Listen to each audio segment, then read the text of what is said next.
Hey everybody, welcome back to the channel. Thank you for tuning in. I know it's been a little while since I've uploaded a video, and that's because I've been a little bit busy. To kind of get you caught up with me, I originally started this channel because I was in law school and I had some free time. Well, since then I have graduated from law school, passed the bar, and found a job. And what happened is I've been working 60 plus hours per week. And on top of that, I now have a 1-year-old son, and my free time went to 0. Fortunately, now I've kind of got things figured out a little bit more where I'm able to carve out some free time and I can start making videos for you all once again. Now, when I left off, we were having an issue with the GTR and I have had it resolved. So to kind of update you on this car since I've last uploaded, basically what happened was I lost all of my odd number gears plus the reverse. And you can see that's a little bit scary, especially with the bad reputation this car seems to have online when it comes to the transmission. Fortunately, it wasn't anything really that major. It was just the pressure sensor on the car. Unfortunately, what that means is you actually have to drop the entire transmission because the pressure sensors sit on top of it. At which point in time, I made the decision if I'm gonna have to drop the transmission out of the car, I went ahead and went to SP Engineering and had them do a stage 1 upgrade on the transmission. So it's basically a full rebuild, even though I didn't have to, plus brand new pressure sensors. So the transmission on this car should be good for quite a while. Now also, just last weekend, this was actually really annoying. I had an issue with my fan belt, and what happened was the idler pulley decided to seize on me. Apparently, this is a very common issue with the car. The idler pulley is only good for about 35,000 miles, and it tends to go bad. Fortunately, I discovered that the idler pulley that comes on this engine is the exact same idler pulley that comes on the 2014 Plus 370Zs.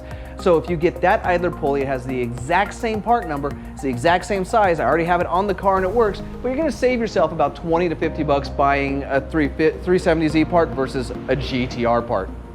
Now, as for this week, one thing I wanted to do is I wanted to finish up this Nismo Wing. For those of you that saw my previous video where I actually did the full install on the wing, I gotta admit, I'm pretty happy with the wing from the initial install. It basically fit well, there's not a lot of gapping on the main part of the wing, it doesn't vibrate at high speeds, the carbon fiber is well laid, it's not stretched or have any weird patterns, so it's very well made. But there was one major issue, the centerpiece right here. It doesn't really fit once it's on the car. And the reason why is if you look right here, you can see I've got gaps on both ends. And the reason why is the bottom part of the centerpiece is perfectly flat. Well, the GTR trunk is not a flat trunk. It actually has a bit of a curvature. So what I did is I contacted CT Carbon to let them know. And they kind of argued with me for a bit, but I took some pictures and I showed them like, look, I've got gaps here and here. Also, because of the shape of the trunk, it slopes and it has the curvature. The front part of this piece doesn't fit well at all. If you look close right up here on the front, it doesn't line up. I mean, it's got probably a good 1/4 inch there that is off. So I took pictures. They decided to work with me. So what I did is I sent them measurements of my trunk, measurements of the wing. I actually went out and found an actual Nismo edition of the GTR, took some pictures of that wing and sent it to them. And they've actually finished a brand new centerpiece. They've sent it to me. So I'm gonna go ahead and install it in this video. It should be a very quick install. And then when I'm done, I'm gonna do a full review of this wing because I've had it for a few months. I will let you know the good and the bad. So if you're thinking about picking up this Nismo style wing from CT Carbon, you'll be able to make an informed decision. However, before we get to the main part of the video, I do want to let you know that actually my JD Archer store is still up and active. If you go to jdarcher.bigcartel.com, you can see a limited selection of t-shirts I've designed along with a logo that I made out of Mike's blue R35 GT-R with the rising sun of Japan and the Tokyo skyline basically built into the sun. And that is for sale now. But with that out of the way, I'm going to go ahead and get started on installing the centerpiece and see if we have a good wing. Now, this should actually probably be a very quick install. Basically, all I need to do is remove this cover right here, which just requires removing these little stoppers, the pull tab, which is a 10mm bolt, and using a flathead to get all these clips out. This is gonna come off, and it should expose the underside of the wing. With any luck, I won't have to loosen up the wing, which is more 10mm bolts. I can just basically take off the center, which is held on by double-sided tape, and put the new one on.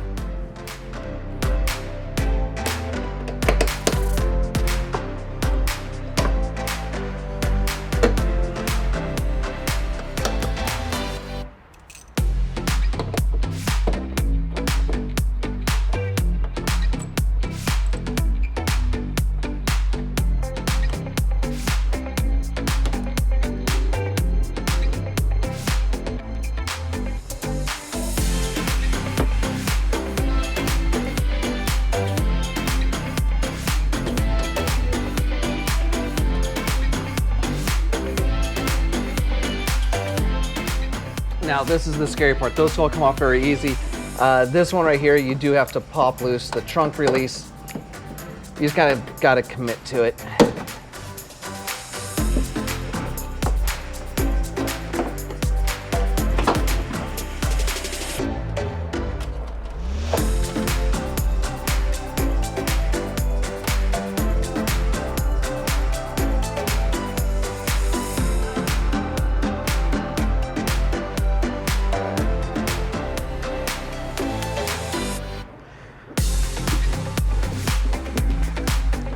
This is just held on with double-sided sticky tape.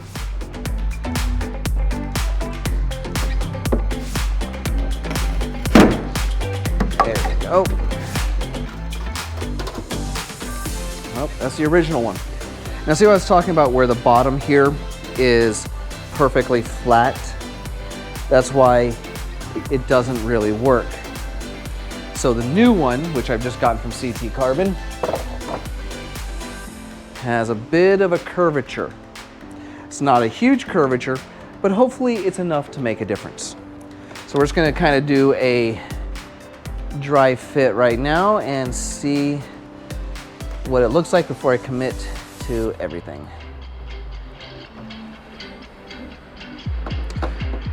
I'm going to go ahead and feed the wires through first. That way if everything does fit, it's one less thing I have to do.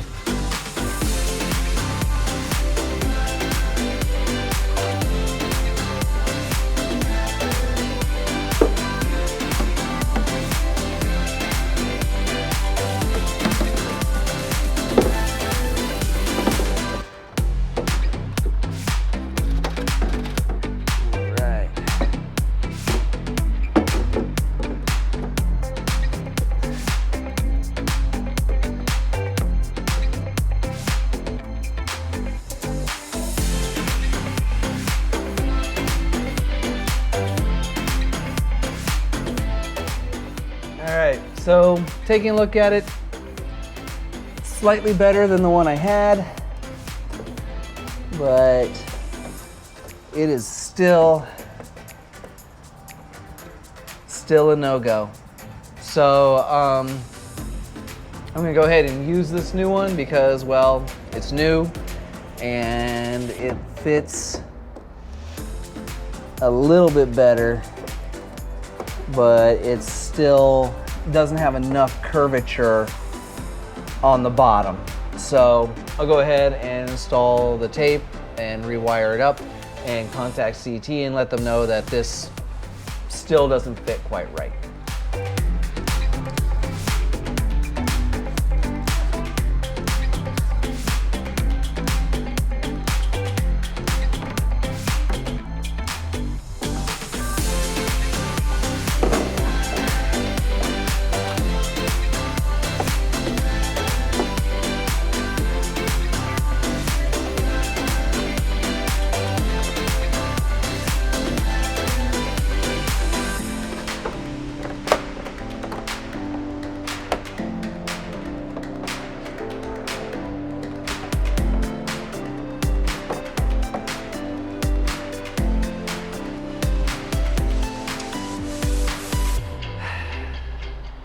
Close, but not quite there.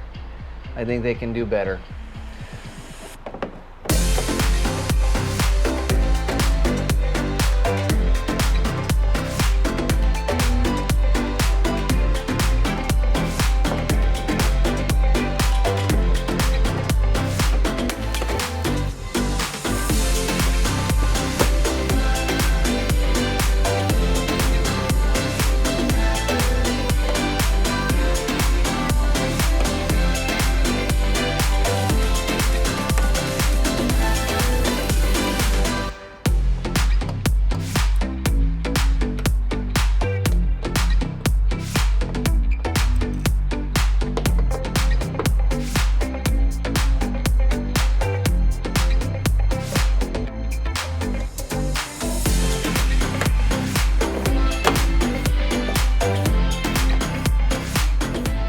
All right, And there we are, installed. All right, there we go. So the new centerpiece is installed from CT Carbon. And as you can see, it's still not a perfect fit. It's better than the original, but it's still not that great. So basically, where am I sitting right now with my opinion on the CT Carbon wing? Well, there are some good things and there are some bad things. The good thing is the main part of the wing is actually a pretty good fit. Like there's not any real gapping right here between the main stands, and the laying of the carbon fiber is well done. There's like no real distortion at the curvatures of the actual carbon fiber weave, which leads me to believe it is a well-made piece. The issue, really, the only issue I have is with the centerpiece, which just doesn't seem to fit quite right. Now, as a company, this leaves me a little bit concerned about the company, because when I purchased this wing, I asked them specifically, did you do a 3D scan of an original Nismo wing? And they assured me up and down, yes. They sent me videos of them doing 3D scans of, I believe it was a Lamborghini, saying that at least they did a 3D scan of the GTR. And I'm kind of starting to feel that that was all lies. Because I've seen an original Nismo wing and pretty much the centerpiece is shaped way different. I've also talked with EPI, who they claim that they also did a full 3D scan of an original Nismo wing, and their design on the centerpiece on the underside is way different. So that means that either EPI didn't do the 3D scan on the Nismo wing, which I'm starting to think that they probably did, and CT Carbon did not, and they lied to me about it. And so I'm not very happy about that. However, I will see if they still want to work with me about maybe improving this centerpiece so we can finally get it to fit properly. That being said, I still think this is a good buy of a wing, especially at the price that they sell it at. Once again, I don't know if it has any aerodynamic benefit, but to be honest with how I'm running, which mainly this is a daily driver and I do a few days on like Willow Springs or Streets of Willow, getting extra downforce isn't a huge concern right now. When it does get to that point where, yeah, maybe I am worried about shaving tenths of a second off of a lap time, I'll probably ditch this wing and pick up the Voltec wing that bolts onto the factory holes, because that one's actually proven to improve downforce. But at this point in time, I would say that this is still a good wing for the buy.